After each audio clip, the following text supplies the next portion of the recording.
liwanag ay tinawag niyang araw, at ang dilim naman ay tinawag niyang gabi. Dumaan ang gabi at sumapit ang umaga. Iyon ang unang araw. Sinabi ng Diyos, magkaroon ng alawang magkahati sa tubig upang ito'y magkahiwalay. at nangyari ito. Ginawa ng Diyos ang kalawakan na pumagitan sa tubig na nasa itaas at nasa ibaba. Langit ang itinawag niya sa kalawakan. Dumaan ang gabi at sumapit ang umaga. Iyon ang kalawang araw.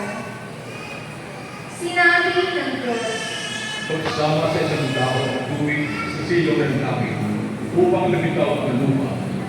at ito'y nangyari. Ang lupa ay tinawag niyang daigdig, at karagatan naman ang nagsama-samang tubig. Nasiyahan siya nang ito'y mamasdan. Pagkatapos, sinabi ng Diyos, Magkaroon sa lupa ng lahat ng uri ng halamang namumunga at nagbubuti. at nangyari ito. Tumungo sa lupa ang gayong mga halaman. Nasiyahan siya sa kanyang ginawa nang ito'y mamasdan. Dumaan ang gabi at sumapit ang umaga. Iyon ang ikatlong araw. Sinabi pa ng Diyos, Magkaroon ng mga taglaw sa langit para mabanod ang araw sa gabi. Ito ang magiging batayan sa bilang ng mga araw, taon at pista. Mula sa langit, ang mga ito'y magsasabog ng liwanag sa daigdig. at gayon na ang nangyari. Nilikha ng Diyos ang dalawang malaking tanglaw, ang araw upang tumanglaw sa maghapon, at ang buwan upang magbigay liwanag kung gabi. Nilikha rin niya ang mga bituin. Inilagay niya sa langit ang mga tanglaw na ito upang magsabot ng liwanag sa daigdig. Tumanglaw kung araw o gabi, at magpupuwag sa liwanag at dilim. Pinagmasdan ng Diyos ang kanyang ginawa, at siya'y nasiyahan. Dumaan ang gabi at sumapit ang umaga. Iyon ang ikaapat na araw.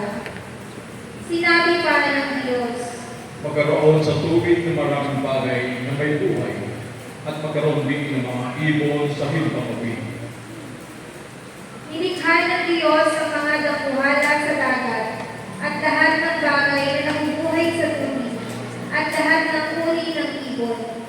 Minasdan niya ang kanyang ginawa, at siya'y nasiyahan.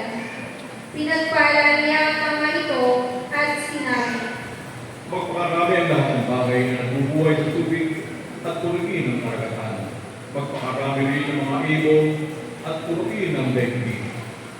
Dumaan ang gabi at sumapit ang umaga.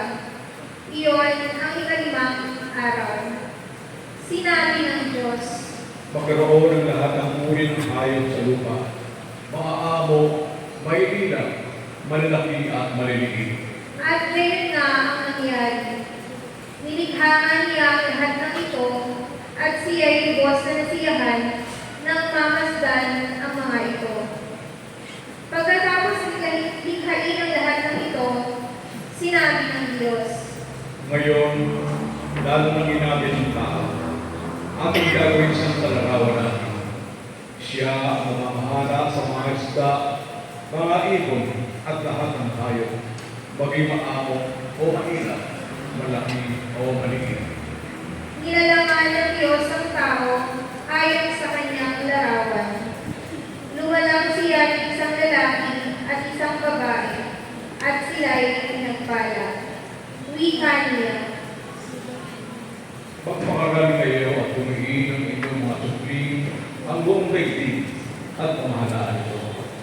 Pinibigyan ko kayo ng kapangyarihan sa mga isda, sa mga ibon, at sa lahat ng mga iilap na hayop, maging malalaki o maliit. Bibigyan ko kayo ng lahat ng uri ng bukid at mga bunga kahoy na inyong makakain. Ang lahat ng halamang luntian ay bibigay ko lang sa may ilang hayop, manakman o maliit,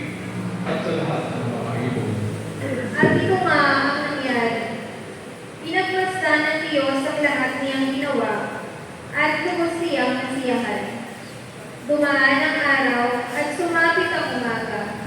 Ito ang ika-anim na araw. Gayon nilikha ng Diyos ang lupa, ang langit, at lahat ng bagay na naroon. Sa loob ng 6 na araw, tinapos niyang likhain ang lahat ng ito. At siya'y nagpahinga sa ika-7 araw. Ang salita ng Diyos. Salamat sa Diyos.